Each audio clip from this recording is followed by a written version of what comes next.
শিলচরে হাইকোর্টের বেঞ্চ স্থাপনের দাবিতে স্থানীয় একেচন্দ্র ল কলেজে এক সভা অনুষ্ঠিত হয়। দাবির যৌক্তিকতা ও প্রয়োজনীয়তা তুলে ধরেন উপস্থিত বক্তারা। আন্দোলনকে জোরদার করতে এবং সাধারণ মানুষের মধ্যে বিষয়টি ছড়িয়ে দিতে ধারাবাহিকভাবে বিভিন্ন এলাকায় সভা আয়োজন করা হচ্ছে বলে জানান উপস্থিত বক্তারা। Decentralization has also taken place through the creation of Rockipur and इसी के साथ एक कार्यक्रम यही समाप्त होता है। establish a permanent bench of the Guwahati High Court in Boragpally. If administration, judiciary and development institutions cost for economically weaker tribal communities, 3. Geographically isolation and terrain difficulty.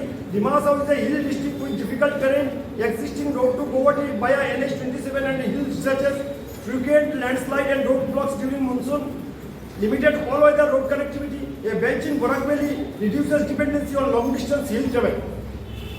Administrative integration with Boragpally, stronger socio-economic and logistical connectivity with Boragpally, trade and market linkage, healthcare and education dependency trends.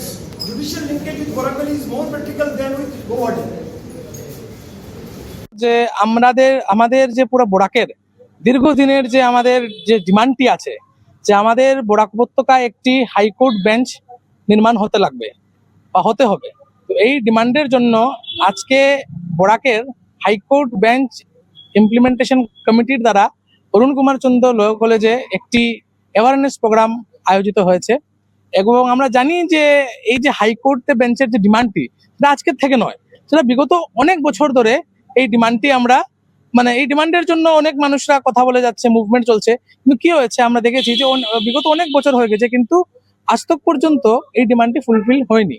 কিন্তু হ্যাঁ, আমাদের তাও কেন্দ্র সরকার এবং রাজ্য সরকারের আমাদের পূর্ণ বিশ্বাস আছে যে এইবার আমাদের বরাকের জন্য হাইকোর্ট বেঞ্চের নির্মাণ হবে। কারণ দেখুন, আমরা জানি যে বিগত 10 বছর ধরে আমাদের বরাকের মধ্যে অনেক উন্নয়ন হয়েছে এবং অনেক টাকাও স্যাংশন হয়েছে উন্নয়নের জন্য। তাই এটা একটা ছোটখাটো একটি ডিমান্ড, এটা হলো গিয়ে বরাকের জনসাধারণের জন্য, জনসাধারণের পক্ষের ডিমান্ড। তো আমরা জানি যে এই ডিমান্ডটি ফুলফিলমেন্ট হবে, তাই আমরা আজকে অ্যাওয়ারনেস প্রোগ্রাম করেছি। সেখানের মধ্যে আমরা আজকে এটাই নির্ণয় নেওয়া হয়েছে যে একটি ভব্য র্যালিও হবে, বিভিন্ন বিভিন্ন জায়গায় গিয়ে আমরা এই বিষয়টি নিয়ে আমরা চর্চা করব, আলোচনা করব, হ্যাশট্যাগ ক্যাম্প চালানো হবে। তো এটাই, ধন্যবাদ। এবং আমি আবার আমাদের যে মুখ্যমন্ত্রী মাননীয় ডক্টর হিমন্ত বিশ্ব শর্মাজিকে আমি হাত জোড়ে নিবেদন করছি যে আমাদের এই বরাককে আমাদের বরাক যেন জাস্টিস পায় এবং এই ইমপ্লিমেন্টটা যেন এই হাইকোর্ট বেঞ্চ ইমপ্লিমেন্টটা যেন আমাদের বরাকে অতি শীঘ্র যেন হয়। ধন্যবাদ।